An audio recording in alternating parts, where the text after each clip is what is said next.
Good afternoon, everyone. It is Wednesday, October 12th, 2022 at 3 o'clock p.m., and that means it's time for Women in Business. I apologize if I look a little sleepy today. It is raining and cold, and it's like the perfect afternoon to be cuddled up somewhere with a book and a blanket and a nice cup of tea or hot chocolate and nap while you're pretending that you're reading. That's really the kind of day it is here. And so I'm kind of fighting the urge to just nod off a little bit, honestly. I also have not been sleeping all that well. So again, a little bit with bags under the eyes, but that happens and life goes on. What you gonna do? So today we are talking about the pursuit of perfection. And the reason we're talking about this is because, well, a lot of reasons really, but because I am a dyed-in-the-wool perfectionist, recovering hopefully, but I have perfectionist tendencies. I have had them for quite a while, and I've struggled with them over the years. And I know that I am certainly not the only one who has those issues. So I thought, in the interest of maybe helping some other people, maybe talking some things out for myself, I would cover this subject today. It's also a perennial one that pops up reasonably regularly on this show because I think it's something that a lot of people deal with. And what I want to talk about first is why we are perfectionists, what causes it. And I'm not going to go into all the potential causes because we'd be here until Christmas and nobody wants that. But I'll talk about a few of the big ones. And I think the first reason that we sometimes tend to be perfectionists is we do want to be better. We want to get better at something. We want to be better at running our business. We want to be better at taking care of our kids. We want to be better at an art or a craft or a hobby that we practice, whatever it is. We want to do all this stuff. And the only way that we know how to do it is just to commit 110%, which isn't in and of itself a bad thing. I think committing to things and wanting to do well at them and give them your all is something that you should be proud of, and it's something to encourage. When it becomes a problem is when you beat yourself up if you don't master things, when you're afraid to try new things because you might not be perfect at them, when your standards are so high that there is no one in the free world or in the not free world who could live up to them. And so I think you need to figure out the balance between wanting to be better and wanting to do well and putting an undue burden of pressure on yourself to the point that it's not realistic that anyone could really accomplish it. And this is something, I think this also has to do with self-esteem a little bit too sometimes.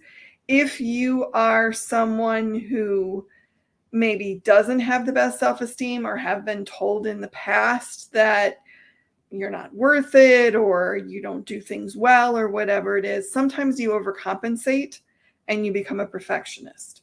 And your feeling is if you don't do everything absolutely picture perfect, then you failed. Even if you've done better than like 95% of the population, you still failed because it's not perfect.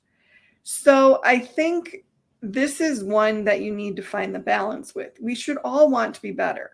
We should all want to get better at the things that we do. We should all want to have success. We should all care that we're doing well. We should all try to do well. I mean, I don't think there's anything to be gained by going into things thinking, well, I'm really going to suck at this. I'm going to be bad at this. But, well, no, I guess I take that back because sometimes it's okay to go into things thinking, you know what, I'm probably not going to be very good at this, but it's going to be fun, or I'm going to learn something, or it's something that I want to learn, or it's something that I enjoy doing, and I don't care if I'm necessarily good at it. There are people who paint who are horrible at it. There are people who play instruments that are not very good at it. There are people, God help us, who sing who aren't very good at it. That's one of my pet peeves because I used to sing.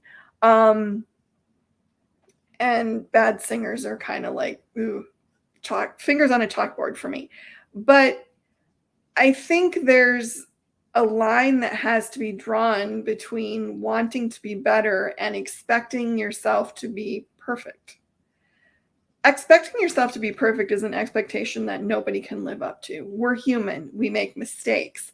We have talents and we have gifts and we have abilities. And sometimes our talents and gifts and abilities are just not going to live up to the standards that we want to set.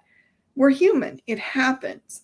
If you are making yourself crazy over you're not perfect at something, then you're really just making yourself crazy for no reason, because none of us are perfect. Everybody fails. Everybody makes mistakes. Everybody has things that they don't do as well. I will put my hand up to being mechanically inept. I can't fix anything. God help me if I have to put a piece of furniture together, because I will always leave out a screw or put things on backwards, and this is with concentrating and reading the instructions 15 times. And my mind does not work that way. I know people who have minds that they can look at something that's taken apart and see how it goes together. That's not me. I do not have that. Whatever that thing is, I don't have that. So I have made my peace with the fact that sometimes when I put furniture together, it's going to be a little wonky. It's not going to be perfect. It'll serve, but it's not going to be maybe it's not going to look exactly like the picture on the instructions. That's life. Now, there are things that I do really well. There are things that I'm very proud of doing that I'm probably very perfectionistic about.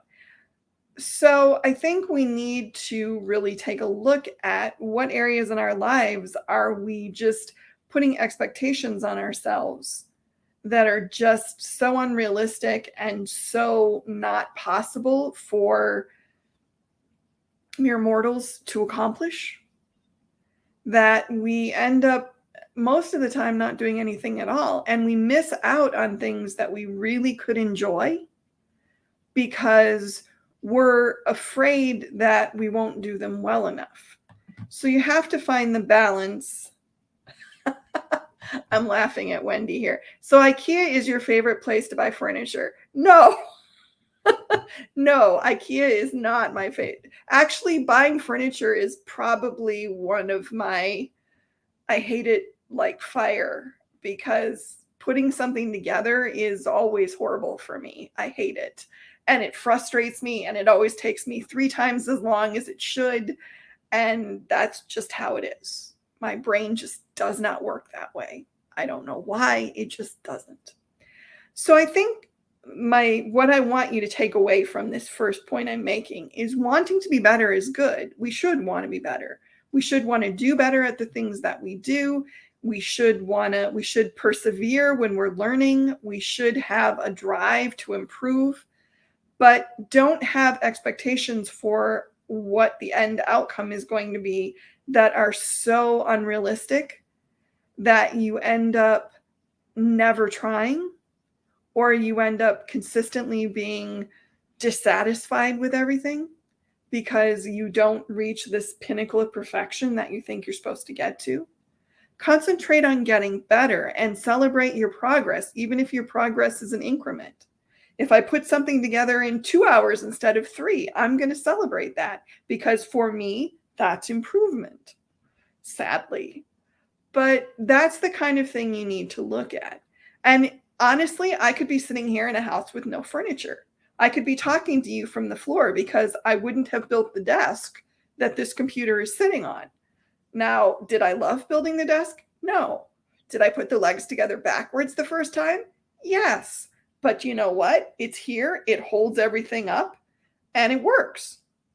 It's not the most gorgeous piece of furniture in the world, but it works. So I accomplished what I needed to accomplish. And I think that's what we need to start looking at. Not perfect, but did you get done what you needed to get done? Are you incrementally better than you were yesterday at this thing, whatever thing you're doing? Do you keep trying? Do you keep congratulating yourself on your victories? That's what's important. Focus on getting better, not being perfect. There's a difference. Second reason why people are perfectionists, and I'll put my hand up to this one: control. If everything is perfect, if I do everything perfect, if I have the perfect life and the perfect appearance, and I speak perfectly and I look perfectly and my life appears to be perfect, then I'm in control of everything. And nothing can happen that's going to hurt me or make me sad or make me angry, or, you know, nobody's going to know about the fears that I have or the things that I screw up, because everything's going to be perfect. And this is what is behind a lot, I think, a lot of what we see on social media sometimes, is that this perfectly curated life where all the pictures are perfectly posed and the family is perfectly dressed and the house is perfectly decorated and all the crafts are perfectly done. Now, you don't see the morning when they're trying to dress the kids for the picture and the one kid has smeared poo on the wall and the other one has ripped off his diaper and is running around the house naked. You don't see that. You don't see the 15 tries at the craft that happened before they got the one that was perfect. But there's a sense of, if I can just do everything perfectly, then nothing can hurt me. Then nothing can go wrong. Then no one will see that I have faults or flaws, or no one will see that I'm not worth anything, whatever it is that you want to say. Control is very seductive, especially if you maybe grew up in a situation where you felt like you didn't have any control, or if you're in a situation now where you feel like you don't control certain aspects of your life. So perfectionism becomes a way to exert control. I'm going to be so good at everything that no one can condemn me, no one can put me down, no one can make me feel inferior, which in theory sounds, yeah, that's possible. But what really happens is you can't control life. There are still people who will be jerks to you, whether you're perfect or not. There are actually people who will probably dislike you more because you appear to be perfect. So you're not doing yourself any favors. I think one of the biggest lessons I ever learned, and it's still a lesson I'm working on, I'll admit it, but one of the biggest lessons I ever learned is that I can't control what happens. I can't control what happens in my life. I mean, yes, I can control who's in my life. I can control the situations I put myself into. I can control who I work with. There are things like that. But there are always going to be elements of my life that are going to be out of control. I could decide to go get a smoothie and somebody walks in and shoots up the smoothie store. I mean, I hope that doesn't happen, but it could. I could be driving down the road and some idiot's drunk and runs into me. I could fall in love with the greatest guy in the world and think he's amazing, and it turns out that he's a shit and he's cheating on me. Could happen. You hope it doesn't. You hope that people don't deceive you. You hope that you're smart enough to figure out the bad guys, but you aren't always. So there are things in your life that you're never going to be able to control. And even if you completely keep your life very, very small, which, trust me, I've tried this and it doesn't work.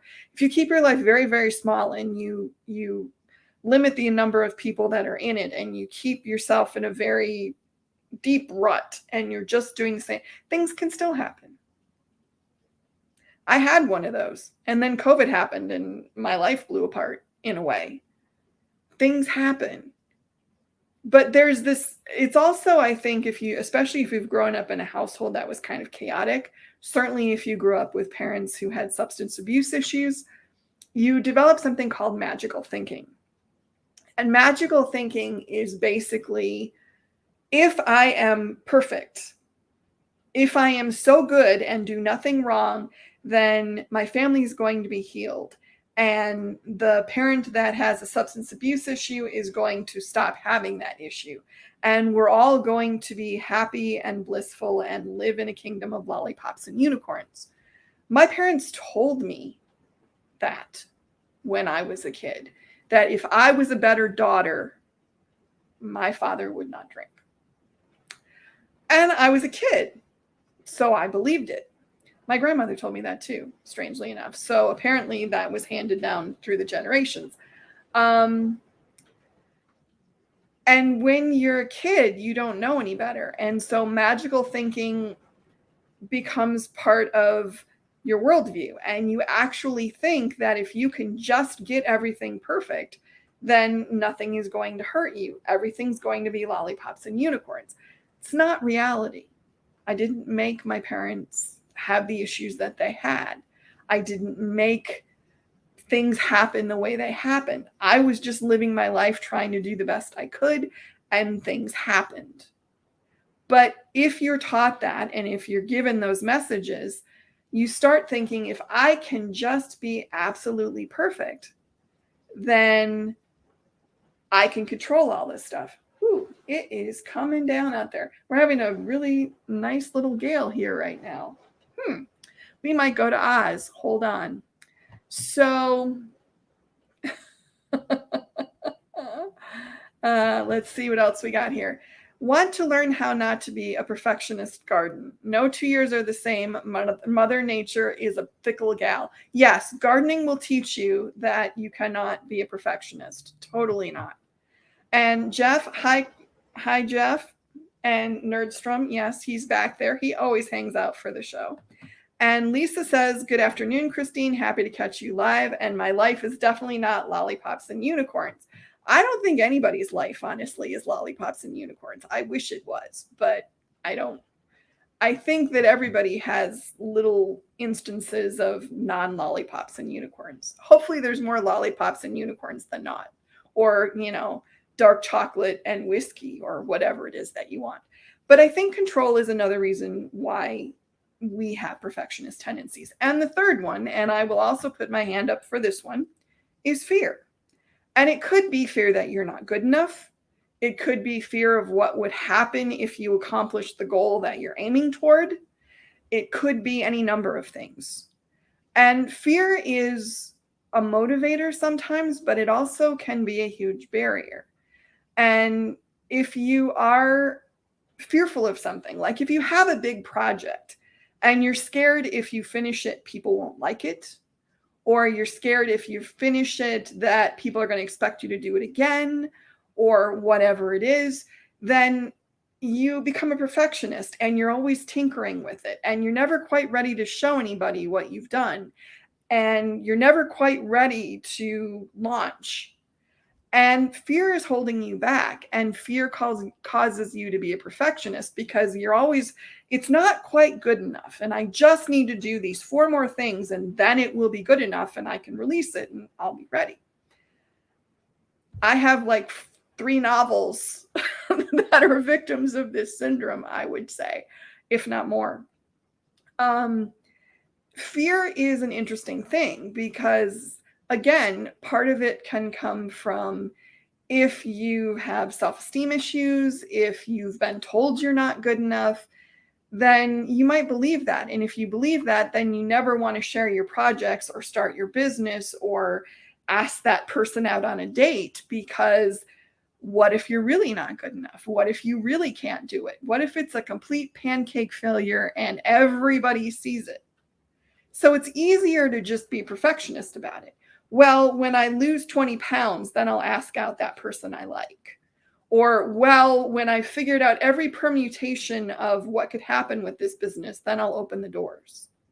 Or, well, when I've, written the perfect ending for my book, then I'll send it to a publisher.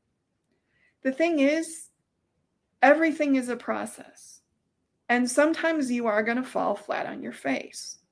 It's going to happen. It may well be really embarrassing, but you'll survive it. One of the things that I think I have learned that has made me happiest, I think I'd say that. One of the things I've learned that's made me happiest is that people are not paying as much attention to me as I think they are. And that's a weird thing to make me happy. And sometimes it doesn't, because there are times when you want people to pay attention and maybe they aren't. But at the same time, it's been a relief to realize that everybody is not looking at me and waiting for me to screw up. And if I do, most people will be understanding, because I grew up kind of being told that I wasn't doing things right. And you name it, I wasn't doing it right. And so I always felt like everybody was watching me. And to compensate, I tried to perform. And that turned out to be even wronger than just being me. So there was a lot of fear there. There was a lot of fear that being me wasn't right, that being me wouldn't be enough or be accepted or be interesting, that I had to be this perfect performance of a girl or a young woman or whatever it was. And I wasn't that. And I certainly wasn't my parents' idea of what that should be.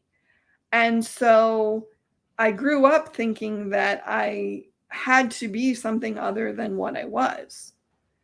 And perfectionism became a part of that. I had to look perfect. I had to do my job perfectly. I had to be, and the thing was, I never could do it because there were other things also going on at the same time. And so I ended up eventually crashing and burning and having my dark year, which thank God for that, because if I hadn't had that, I don't know that I'd be here. But you get scared for a lot of reasons. You get scared because you're afraid you can't live up to what people expect of you, even though you may not realistically know what people expect of you. You get scared because you have a dream, and if you put this thing out here, maybe that dream goes away. Maybe you have a dream of being a dancer and you go and audition for a dance school and they tell you that you stink. Maybe you have a dream of being a writer and you labor over this book and you write it and you get it published and nobody buys it. And then what do you do? But the thing is, you don't know until you try. So you have to accept that fear is part of the process. Cindy has a good question. So now that you are an adult, what have you changed to make life better? That's a good question. And I think, honestly, one of the things that I changed the most is I started liking myself as me and accepting that this is me with all my quirks and whatever it is that I am. And also I think understanding why I do some of the things that I do, understanding that some of my coping mechanisms maybe aren't good anymore, and also understanding why I react to things the way I do and making that be okay. That's, I think, a lot of it. And I don't know if that answers your question. I hope so. And dealing with fear, accepting that it happens, understanding why I'm scared of the things I'm scared of, understanding that a lot of my fears are based in abandonment and not being loved and being told I'm not good enough, and being okay with that and understanding that. So I guess that's where I'm going with that. So now that we've talked about 3 of the reasons that people can be perfectionists, and like I said, these are by no means the only reasons. There could be many, but these are some of the top ones. And some of the ones, honestly, that resonated with me. And since I'm here talking to you, why not talk about the ones that resonate with me? So if you want to get over perfectionism, or if you want to deal with perfectionism, and I like this comment from Wendy, still a work in progress here, but I work to do or try new things for me, not everyone else. And I'm a work in progress too, Cindy. I think we all are, or Wendy. I think we all are. But what I love about that is you're doing things for you and not other people. And I think that's a huge thing to learn, is that you should do stuff for yourself and you should not worry about what other people think about what you're doing. If you love it and it brings you joy and it brings you satisfaction, then go for it. And Cindy says, so you took the steps to make yourself better, to be you and accept you as you. Yes, I think that's a good summation Yes. And I think that was important. And I would highly recommend that, because at the end of the day, we all are who we are. And if you have coping mechanisms that aren't working for you, if you have pain or scars or hurt that you need to deal with, you need to deal with that. And maybe you need a professional to help you. But you're not stuck.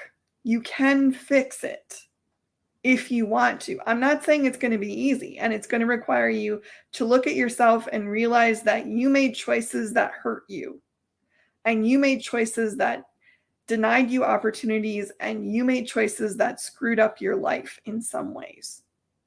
And you're going to have to be okay with that. And that's not easy, but it's so, so worth it, because on the other side of that is a whole person.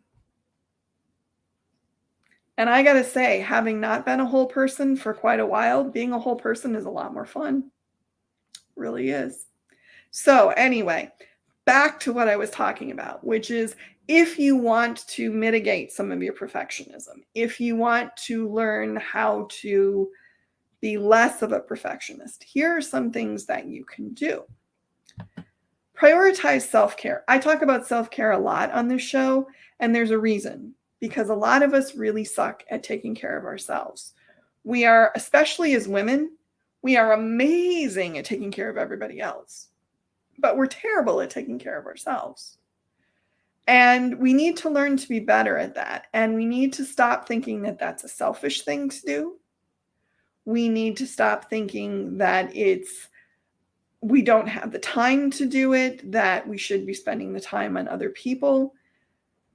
You need to take care of yourself. And that means, if you're dealing with trying to fight perfectionism, if you're dealing with trying to make your life better, you may have to spend some time solely on you. And a lot of people will say, oh, that's really selfish. No, that's really healthy, because you realize that there's things you need to fix to be the best person you can be. It's, there's the old analogy, everybody always uses it, that if the plane has a problem and the oxygen masks come down, put your own oxygen mask on before you help other people, because you can't help everyone else if you've passed out from lack of oxygen. Same theory. And I was trained to be a caretaker from way back.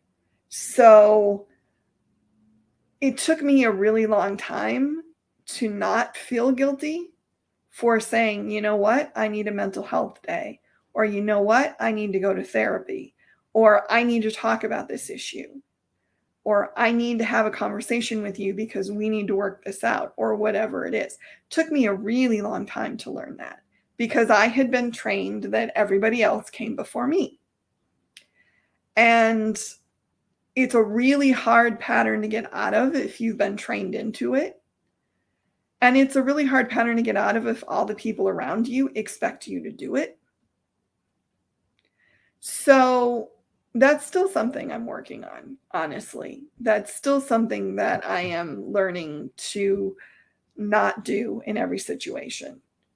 And I've learned to say, you know what? I can't do this thing, or I need to do this instead, or I need to spend some time dealing with this thing.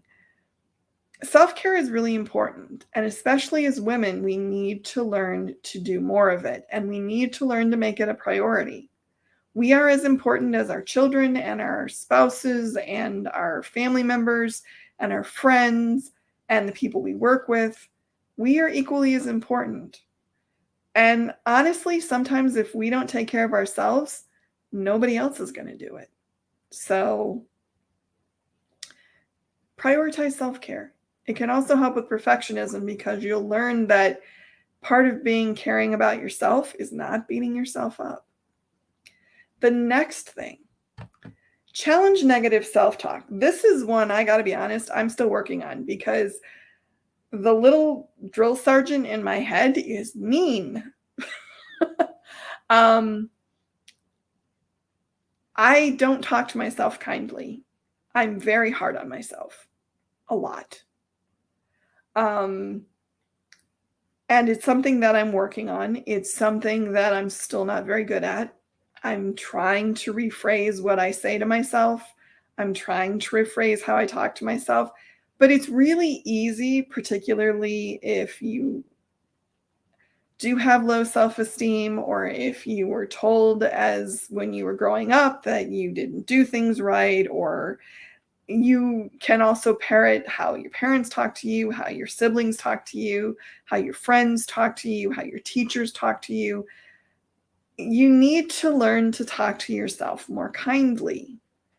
And that requires being aware. And I think a lot of times we don't pay attention to how we talk to ourselves. We drop something and we say, oh, way to go, Butterfingers.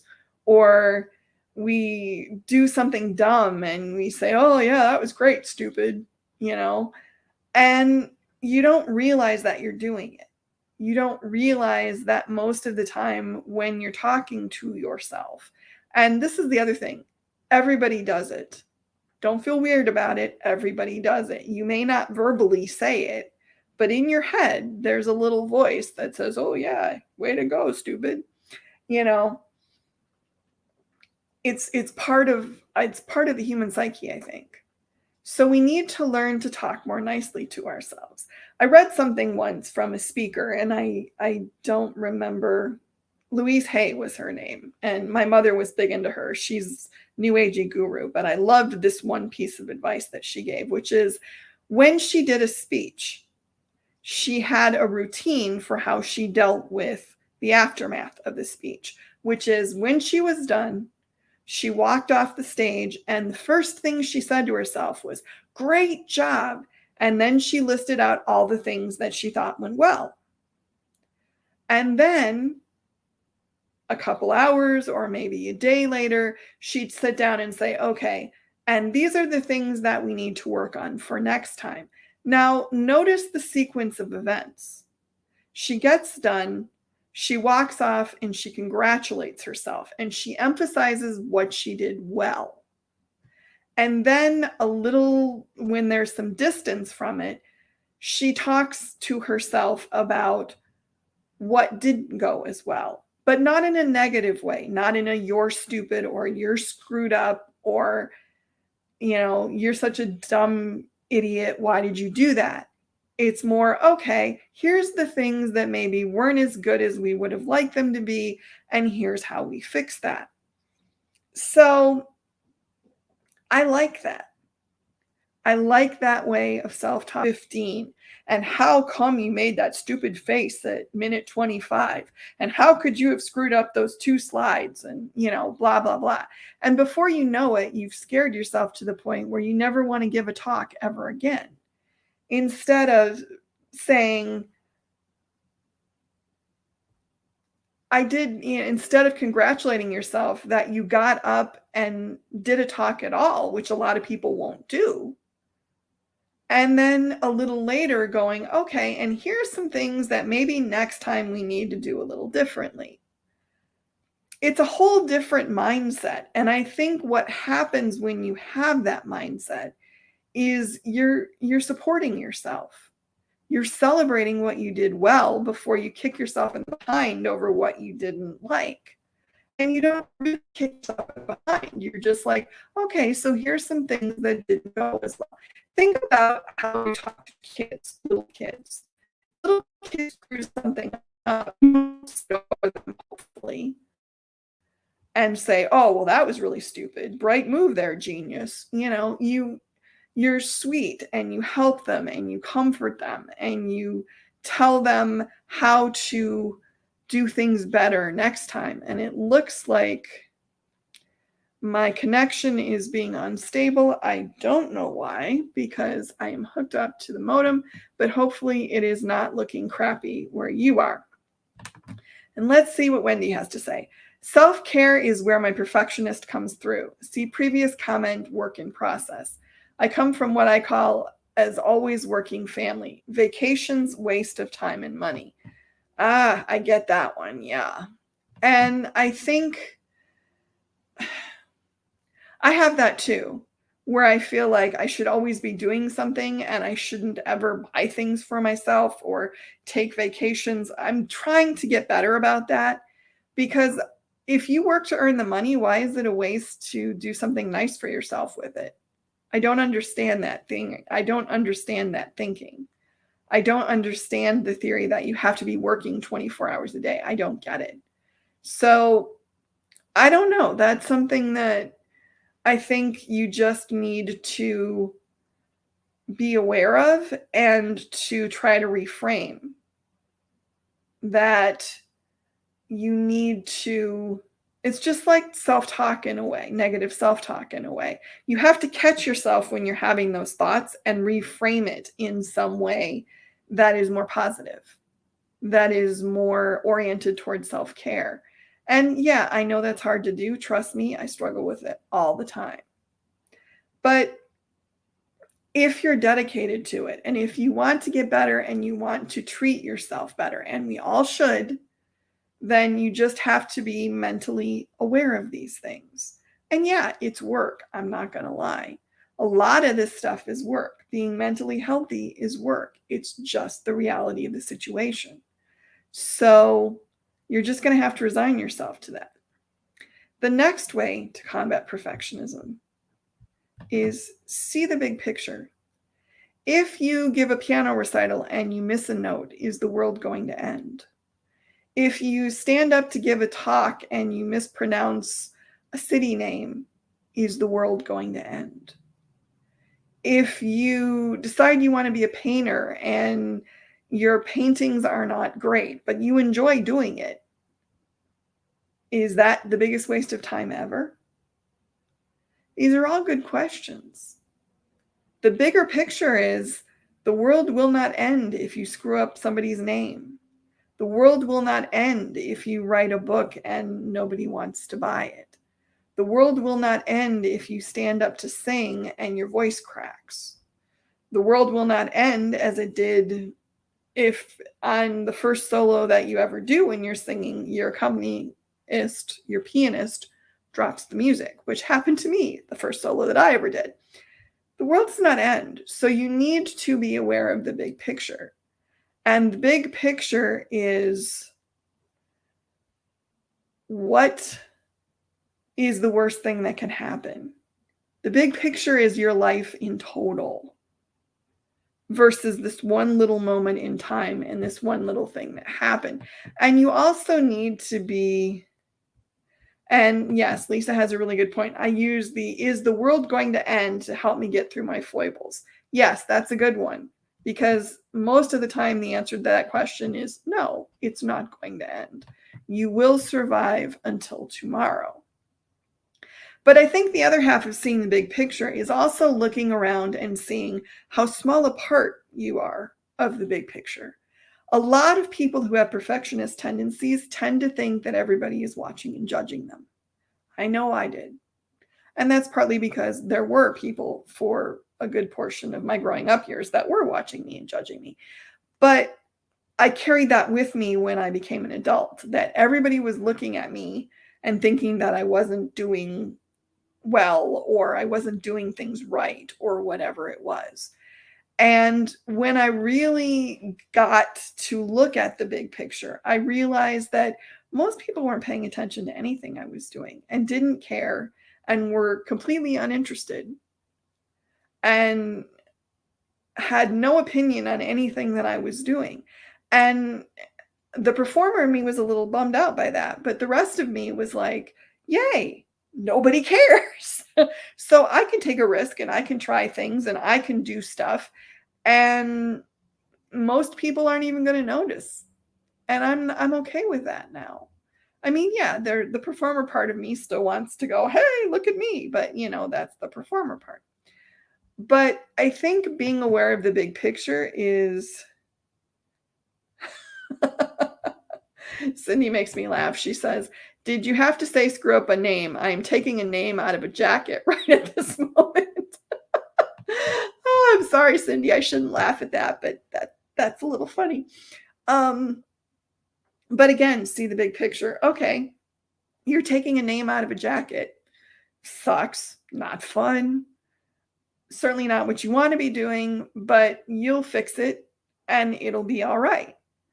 Now, if you're a perfectionist, you would then proceed to beat yourself up for the next 3 weeks over the fact that you screwed up this name. You won't do that because you're smarter than that. So you have to see the big picture. In the great scheme of things, a mistake was made, you're fixing the mistake, life goes on. You weren't perfect, but life goes on. And I think that's what we need to get perspective on, is that failure doesn't mean the world is ending. Failure doesn't mean you're a bad person.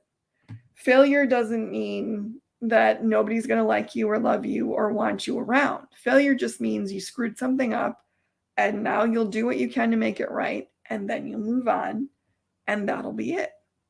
So see the big picture. Your life is bigger than whatever this failure that you might have done is. And there are people who have failed in like epic ways. I mean, there are people who have crashed and burned in very public, very, very epic ways, and they've still come back and recovered from it. So you just have to accept that these things will happen. Oh, now Cindy says 2 names. Oh dear. And Lisa says, I bet you are not quitting the business over that one name. We roll with the punches. And it's better than screwing up the name on 4 shirts. Raises hand. You guys are making me laugh. Now we're having a competition on who screwed up worse. But yeah, Lisa makes a good point. The business will not end because you screwed up 2 names or 4 shirts or 26 shirts or 46 shirts or 200 shirts. Life goes on. See the big picture. It's one blip on the radar in the whole scheme of your life. And I think when you're a perfectionist, especially if you're being a perfectionist because of fear or because of low self-esteem, you tend to think that any mistake is going to just blow things up. Not true. You can make a huge mistake. You can stumble and fall flat on your face and then get up and keep walking. You may have a skinned knee. You may have a bump on your nose. You may want to cry a little bit. You may need to go hide and shake it off. But the big picture is your life is still going to go on. And the big picture is most people probably won't even notice. And that's what you need to focus on, is that what you think is epic and horrible and shameful, most people probably aren't even going to notice. So be aware of that. The next way to get rid of perfectionism is to know the difference. Know the difference between doing well and being perfect. And there is a difference. Doing well is I am going to try to do this to the best of my ability. And I am aware that there are factors I am aware there are factors I cannot control that may mean that this isn't going to turn out as great as I would like it to. But I am okay with that. That's trying to do as well as you can. The difference between that and perfectionism is a whole lot of angst. Because if you're a perfectionist, you cannot accept that there are things you cannot control. You cannot accept that a mistake can be okay. You cannot accept anything less than absolute perfection at all times. We're humans. We don't do perfect. I'm sorry, we don't. There is no one in this world that is perfect. There are people who try to give you the impression that they are. There are people who may carefully curate their lives to make you think they are. They're not. And you need to know the difference between doing the best you can and trying to be perfect. And it may be a very fine line sometimes, but there is a difference. And the difference is usually that if you're trying to be perfect, there's no room for mistakes. There's no room for downtime. There's no room for positivity. And that's not fun. That's really not fun. I mean, do I always want to put the best out there that I can put out there? Sure. I don't see much point to doing things if you're not going to try to do them as well as you can. And that's probably why I don't do some things that might be fun, because I know I'm not going to do them well, which isn't maybe always the best tack to take, but again, work in progress. But if you understand the difference, I love it. Sorry, laughing at Cindy again. If you know the difference, then you can be aware that you can try to do your best and understand that sometimes you're not going to make it. And that's okay. And that you can recoup from not making it and move on and still have a good life and still get things done and still be happy about it. And that's really, I think, what the goal needs to be. Perfect is this ideal that nobody can live up to. And honestly, if you think you are living up to it, you're probably so tense that we could use you for a battering ram, because you're so worried about somebody not figuring out that you're perfect, or you're worried about somebody figuring out that you're not perfect. My word order was a little odd there. And so you live this life where you can't ever enjoy anything because you have to be perfect. I don't want to be perfect. I want to be me. I want to be the best me I can be. I want to be able to do the best that I can do in any given situation. I want to hopefully make a difference in the world, and I hopefully want to make a difference on the side of good. But I don't want to be perfect. Now, there are insecurities that I have. There are things that I do because I have insecurities, and I'm aware of that. But I'm slowly letting go of worrying about whether I mess up or whether I make a mistake or whether I do everything perfectly. And it's a much more liberating way to live, I gotta say. It really is. Next way to let go of perfectionism. This is one I struggled with for a really long time. Still am a little bit. Understand that you're enough. You don't have to be perfect. You just have to be you. And this is one that can be really hard for some people, especially if you've been told that you being you is not acceptable, or you being you is not enough.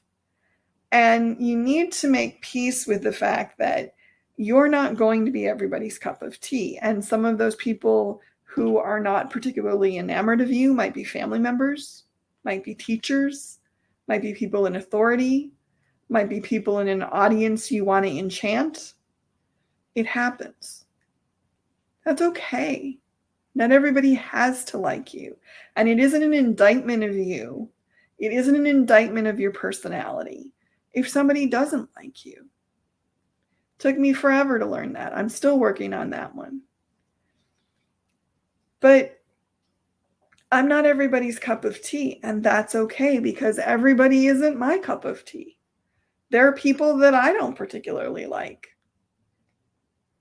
And the people who I care about and the people I admire and the people I respect, yes, I want them to think that I'm good at what I do. I want them to think that I'm doing good in the world. I want them to think I'm interesting. Sure, everybody does. But if they don't, I'm still enough. I'm still interesting. I'm still fun. I'm still caring. I'm still compassionate. I'm still trying to do good things. Took me a long time to learn that, but I think that's one of the fundamental principles that we all need to get. We are enough as ourselves. We don't have to be anything else. We don't have to be super talented. We don't have to sacrifice ourselves to take care of everybody else. We don't have to agree with everybody. We don't have to put up with bad treatment. We are enough just as we are. And as we are, we deserve to be treated well, respected. We deserve to have our boundaries respected. all these things. And once you understand that, you stop worrying about being perfect because you understand that you're not perfect, but that's okay. That what you are is enough. And it's, again, a hugely freeing thing and something I'm still working on, but I'm closer to it than I have been. Another way to deal with perfectionism, practice self-compassion. And this kind of dovetails a little bit with the last one, which is we tend to accept everybody else's failings and faults except our own. We tend to allow that other people may have issues or may have things they're working on, and we can support that and we can love them despite that, but we can't necessarily do the same thing for ourselves. So you need to be aware of the compassion and the support and the love that you give to other people in your life or in your friend circle or in your family or whatever it is. You need to give those same things to yourself because you are working through whatever you're working through too. And you are as deserving of your support and your love and your compassion as anybody else you know. So do more of that. Be more compassionate with yourself. Speak more nicely to yourself. Treat yourself better. All these things. It's important. And again, this is something I'm still working on. I'm kind of bad at this, but I'm learning. I feel like I've said that a lot this show, but this is a subject that is still a work in progress for me, not gonna lie. I'm not gonna sit here and tell you that I have all the answers and that I understand all this and that I'm good at all this because I'm not. But I've thought about it a lot and I've read about it a lot and I'm working on it.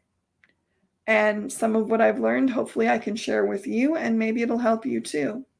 And the last way to combat perfectionism is to set realistic expectations. And that means don't expect to be perfect. And I like these comments. Lisa says, I always find it hard to give myself a break. Right there with you, sister. Me too. It's something I'm working on. And I think it's something we all need to work on, which is realizing that we don't have to be perfect and we don't have to take care of everything and we don't have to have all the answers. And I know it's a little tougher when you're in the public eye like you are, and there are a lot of people that look up to you and respect you and know your name and know who you are. So there's that little added pressure of, I have an image that I have to maintain. So I get that too. But give yourself a break. It's good. And now she's making me laugh. I'm still hoping to lose 20 pounds by Houston. Well, okay. I don't recommend that, but you got to do what you got to do. And Cindy says, I don't even have time to talk to myself. Yeah, that's a problem too, but that's a whole nother show. So I'm not going to get into that now. But the last thing I want to talk about is just set realistic expectations. Maybe don't plan to lose 20 pounds before Houston because that may not be realistic. Maybe don't plan on writing a best-selling novel. Plan on writing a novel. Maybe don't plan on doing every job this month perfectly. Plan on doing them as well as you can. And that's really all there is to it, is just being realistic about what you can do. And Cindy says, what is Lisa doing in Houston? I believe she is going to Quilt Market. That show is happening in Houston. I think that's what she's doing. I'm sure she'll tell us. Anyway, that is all I have going for today. Thank you all for being here. Thank you all for the great comments. Thank you for making me laugh. These solo shows have been really weird because I've been pursuing guests, but it hasn't been panning out. And I feel like I come and I'm a talking head every week. But thank you for all of you that are sticking with me. It's perfectionistic of me, maybe, and maybe I need to work on that. But sometimes I feel like when it comes to this show, just seeing me is not enough. So And Lisa says, actually, I'm focusing on being consistent with exercise, and that is helping me stay on track. And yes, she is going to Houston Quilt Market. And consistency with exercise is a good thing, and that's also self-care, so that counts. So that's it, guys. Thank you very much. I have no idea what next week will be. There might be a guest, there might not be a guest. It could be just me, but I hope you'll all come back and join me because I love having you here, and having you talk to me in the comments means a lot. You don't really know. And I thank you all for your support, and I will see you all next week. Bye, everybody.